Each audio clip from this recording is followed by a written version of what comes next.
एक तरफ रूस और यूक्रेन का युद्ध रुकने का नाम नहीं ले रहा, तो दूसरी ओर इजराइल हमास को डैमेज पहुंचाने में कोई कसर नहीं छोड़ रहा है। इसी बीच अब चाइना भी युद्ध के लिए कमर कस रहा है, क्योंकि हाल ही में चाइना ने अपना नया और बेहद खतरनाक स्टेल्थ फाइटर ZS-20 जल्द ही तैनात करने जा रहा। सबसे बड़ी बात तो ये है कि भारत के पास ना तो ऐसा कोई फाइटर जेट है, ना ही एंटी स्टेल्थ टेक्नोलॉजी। ऐसे में भारत को इससे निपटने में काफी मुश्किलों का सामना करना पड़ेगा। चीन के एयरफोर्स के डिप्टी कमांडर ने इस बात की घोषणा कर दी है कि जल्द ही उनका स्टेल्थ बॉम्बर S-20 एक्टिव होने वाला है।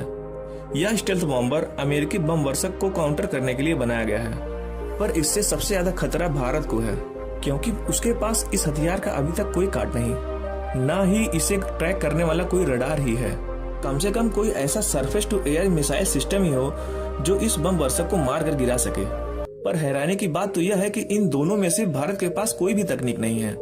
S-20 स्टेल्थ फाइटर जेट में ऐसी तकनीक है जो रडार की किरणों को घुमा देती है, जिससे इसे पकड़ना बेहद ही मुश्किल हो जाता है। इसीलिए भारत को ऐसा रडार सिस्टम डेवलप करना होगा जो कि ऐसे विमानों को ट्रैक करने में सक्षम हो। इसके अलावा ब्रह्मोस जैसी सुपरसोनिक क्रूज मिसाइलों से लैस सैम सिस्टम भी होना चाहिए। सैम सिस्टम यानी surface to air missile system. अगर चीन इसे एक्टिव करता है तो वह बहुत ही आसानी से भारतीय इलाके में घुसकर सीमा, एयरबेस, नौसैनिक अड्डों, संचार सेंटर्स या सैन्य अड्डों को तबाह कर सकता है। चीन की मीडिया की अगर माने तो S-20 लंबी दूरी का बम वर्षक है जो अधिकतम 13,000 किलोमीटर तक जाकर हमला कर सकता है। वैसे इसका कॉम्बैट रेंज 5,000 किलोमीटर है। हालांकि अमेरिका वालों का कहना है कि इसकी रेंज 8,500 किलोमीटर से भी ज्यादा है।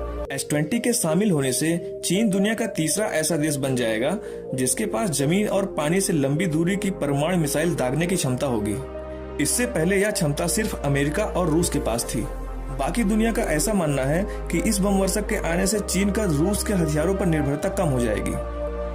चीन का यह बम वर्षक अमेरिका का साथ देने वाले जापान, गुआम, फिलीपींस, कोरिया आदि पर आसानी से और चुपके से हमला कर सकता है। ऐसा चीन के एयरफोर्स के डिप्टी कमांडर वांग वी ने इस बात की पुष्टि की। एक अन्य चीनी एक्सपर्ट ने बताया कि इसकी जितनी रेंज है उससे पूरे भारत को खतरा है।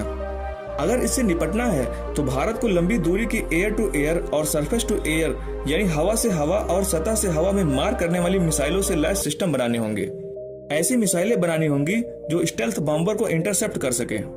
इस बॉम्बर से सिर्फ भारत को ही नहीं बल्कि अमेरिका को भी खतरा है। क्या भारत कभी ऐसी टेक्नोलॉजी डेवलप कर पाएगा जिससे यह S-20 बॉम्बर को ध्वस्त कर सके? आप अपने कमेंट के माध्यम से हमें बता सकते हैं। धन्यवाद। ऐसी ही और रोमांचक वीडियोस को देखने के लिए हमारे वीडियोस को लाइक करें और चैनल को सब्सक्राइब करें।